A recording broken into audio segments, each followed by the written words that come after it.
Hello friends, मैं अभिषेक सिंह आपका फिर से एक बार आर डी बायोटेक में स्वागत करता हूं। दोस्तों, लगातार हम आपसे बातें करते आ रहे हैं और वीडियोस आप तक लेके आते रहते हैं। उसी क्रम में हम आज आप लोगों के बीच में एक नया वीडियो लेके आए हैं जो कोरोना वायरस पे है। हमने एक पिछली 2 महीने पहले एक पिछली वीडियो बनाई थी जो कोरोना वायरस पे थी और कहाँ से उत्पत्ति हुई, उन सब सारी चीज़ों के बारे में हमने बात की आपसे।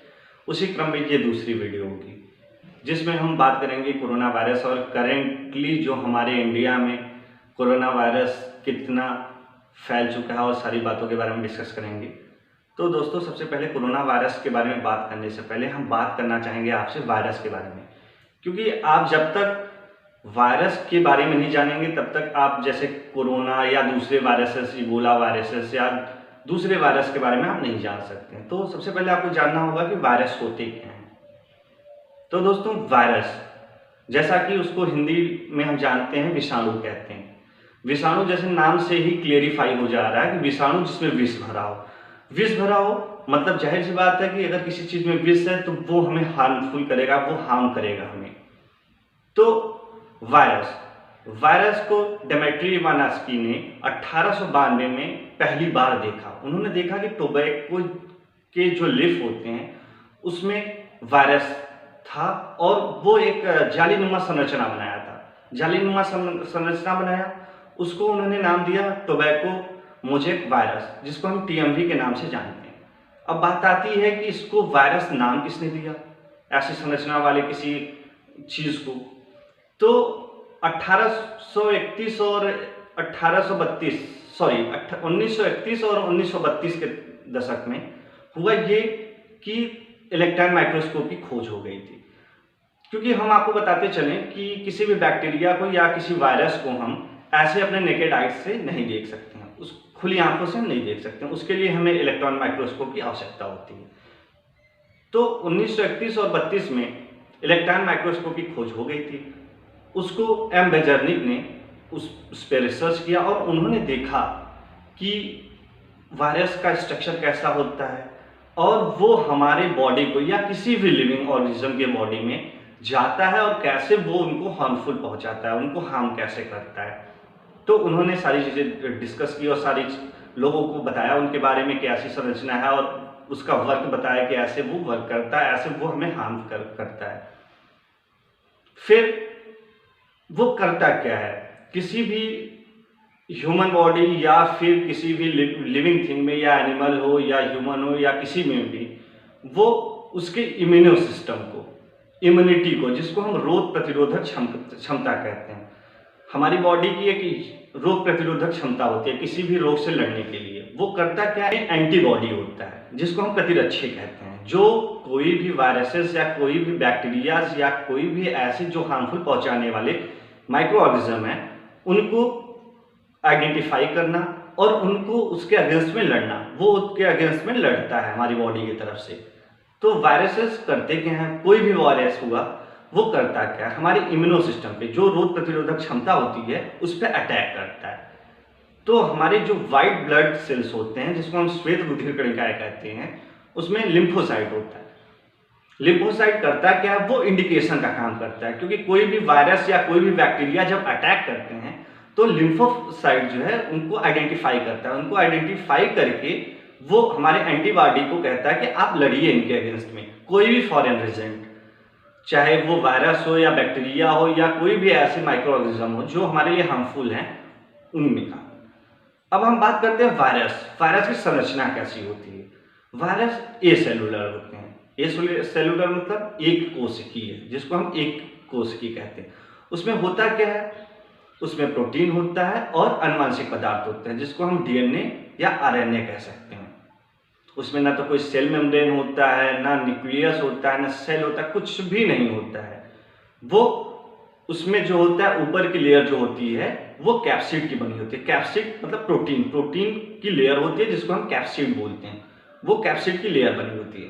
वो करता क्या है, वो सबसे पहले उसका वर्क ये होता है कि हमारी बॉडी में जाते ही वो हमारे इम्यूनो सिस्टम पे अटैक करता है। देन करने के बाद हमारे जो बॉडी के जो सेल्स होते हैं, जो कोशिकाएं होती हैं, वो उनके अंदर जाता है। उनके अंदर जाने का सेंस ये कि हमारे सेल्स में वो घुसा और उसके बाद घुसते ही जो ऊपर की लेयर होती है उसकी, जो कैप्सिड की, जो प्रोटीन की बनी हुई कैप्सिड की लेयर होती है, वो वहाँ पे खत्म हो जाती है और उसके जो अनुवांशिक पदार्थ होते हैं डीएनए या आरएनए, वो हमारे सेल्स के न्यूक्लियस में चला जाता है और वहाँ जाने के बाद वो अपना वायरस काम शुरू कर देता है। वो काम करता क्या है, वो माइटोसिस करने लगता है, मल्टीप्लिकेशन करने लगता है, अपने अनुवांशिक पदार्थ का वो मल्टीप्लिकेशन करने लगता है।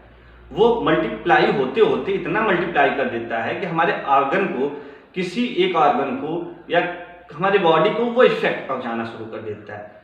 और हमें, क्योंकि हमारी रोग प्रतिरोधक क्षमता वहां पे खत्म हो जाती है, लिम्फोसाइट को वो सबसे पहले टारगेट करके मार देता है, जो आइडेंटिफिकेशन का काम करती है, तो वो हमें नुकसान पहुंचाना शुरू कर देता है और हमें जैसे कोई डिजीज हो जाती है या जो भी डिजीज होनी है वो, क्योंकि हमारी रोग प्रतिरोधक क्षमता जो होती है वो कमजोर हो चुकी होती है उस टाइम तक।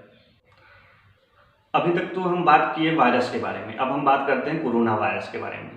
इसके 2 महीने पहले हमने एक वीडियो बनाई थी, उसमें हमने आपको बता चुके हैं कि कोरोना वायरस कहाँ से उसकी उत्पत्ति हुई है और क्या क्या चीज़ें हैं, सारी चीज़ें उसके बारे में। तो हम सबसे पहले अब बात करेंगे कि जो कोरोना डिजीज़ है उसको हम कोविड-19 के भी नाम से जानते हैं। कोविड-19, CO corona, VI virus, D disease. और वो ये डिजीज़ जो है कि 2019 में स्टार्ट हुई, इस वजह से हम इसको कोरोना वायरस कोविड-19 के नाम से जानते हैं। और बात करते हैं कि इस वायरस, कोरोना वायरस के इस वायरस का क्या नाम है, जो WHO के द्वारा दिया गया है, उसको हम SARS-CoV-2 कहते हैं। इस कोरोना वायरस का नाम SARS-CoV-2 है। और बात कर लेते हैं हम कि कोरोना वायरस जैसा कि हमारे इंडिया में और जगह जगह और अदर कंट्रीज़ में बहुत तेज़ी से पसार चुका है। बहुत सारे ऐसे मिथिक हैं, बहुत सारे ऐसी अफवाहें चल रही हैं कि अगर टेम्परेचर बढ़ता है तो वायरसेस मर जाएंगे, या टेम्परेचर जहाँ पे कम है वहीं पे इसका जो है कि इन्फेक्शन या वो वायरस तेज़ी से जो है फैलना शुरू करते हैं। ये सब सारी बातें गलत हैं, क्योंकि अगर ऐसा होता तो चाइना का वेदर अलग होता है, अमेरिका का वेदर अलग है और जर्मनी का अलग है, सबका वेदर अलग अलग है। इंडिया का हमारे वेदर अलग है। हम खासकर इंडिया की बात कर लेते हैं। इंडिया में जो है कि नॉर्थ ईस्ट है, नॉर्थ एरिया है, साउथ है, वेस्ट है, तो अलग अलग वेदर होते हैं यहाँ पे, फिर भी वो उतने ही तेज़ी से यहाँ पे फैल रहा है। तो ये कहना गलत होगा कि अगर टेम्परेचर ज़्यादा होगा तो वायरसेस मर जाएंगे, ऐसा कुछ नहीं है, ये बस अफवाहें हैं। और बात करते हैं कोरोना के स्टेज की बात करते हैं। कोरोना के वैसे 5 स्टेज होते हैं। कौन कौन से स्टेज हैं? पहला स्टेज जो होता है इंक्यूबेशन होता है। दूसरा स्टेज कौन सा होता है? आइडेंटिफिकेशन होता है या आइडेंटिफाई। तीसरा स्टेज होता है स्प्रेड। चौथा स्टेज और 5वां स्टेज जो होता है उसको हम रिकवरी बोलते हैं। हमारे इंडिया की जो कंडीशन है अभी वो स्प्रेड में है, मतलब तीसरे स्टेज में है वो। इसमें होता क्या है? पहले स्टेज में होता क्या है? इंक्यूबेशन। इंक्यूबेशन का मतलब हर वायरस का इंक्यूबेशन टाइम अलग अलग होता है। तो कोरोना वायरस की हम बात करते हैं तो कोरोना वायरस का जो इंक्यूबेशन टाइम है वो 10 से 15 दिन का है। उसमें करता क्या है? जैसे किसी एक जगह से दूसरे जगह तक इन्फेक्ट किया, किसी एक बॉडी से दूसरे बॉडी तक पहुंचा, वो उनको इन्फेक्ट किया, वो 10 से 15 दिन का जो अंतराल होता है वो उसी में ह्यूमन बॉडी को या जिसको हुआ है उसको इफेक्ट करता है। उसको अफेक्ट करने के बाद वो 10 से 15 दिन का टाइम लेता है। दूसरी बात आती है आइडेंटिफिकेशन। हम अब आइडेंटिफाई करते हैं तब कि इस पर्सन को या जो पेशेंट है उसको आइडेंटिफाई करते हैं कि वो पॉजिटिव है कि नहीं, वो कोरोना वायरस उसको हुआ है कि नहीं। फिर तीसरा चरण आता है स्प्रेड का। स्प्रेड जैसे अभी इंडिया में लॉकडाउन चल रहा है उसके बावजूद भी वो तेजी से स्प्रेड हो रहा है। लॉकडाउन होने की वजह से थोड़ा कंट्रोल पे है, लेकिन फिर भी जो है कि वो स्प्रेड लगातार किए जा रहा है। चौथा स्टेज आता है रिकवरी का। जो चौथा और 5वां स्टेज है उसको हम रिकवरी बोलते हैं। उसमें क्या होता क्या है? धीरे धीरे किसी भी डिजीज को या किसी भी ऐसे वायरस को आइडेंटिफाई करके उसको रिकवरी करना, चाहे सोशल डिस्टेंसिंग से हो या जैसे भी करके उसकी रिकवरी। जैसा कि चाइना में आप देख सकते हैं कि धीरे धीरे रिकवरी वाले स्टेज में चाइना पहुंच गया है। वहाँ पे आइडेंटिफिकेशन करके स्क्रीनिंग करके, क्वारंटीन करके वो रिकवरी कर रहे हैं। अब बहुत ज़्यादा नहीं, 10-15 केसेज ऐसे चाइना में आ रहे हैं, जबकि इंडिया में ऐसा है, इंडिया में लगातार जो है कि केसेस बढ़ते जा रहे हैं।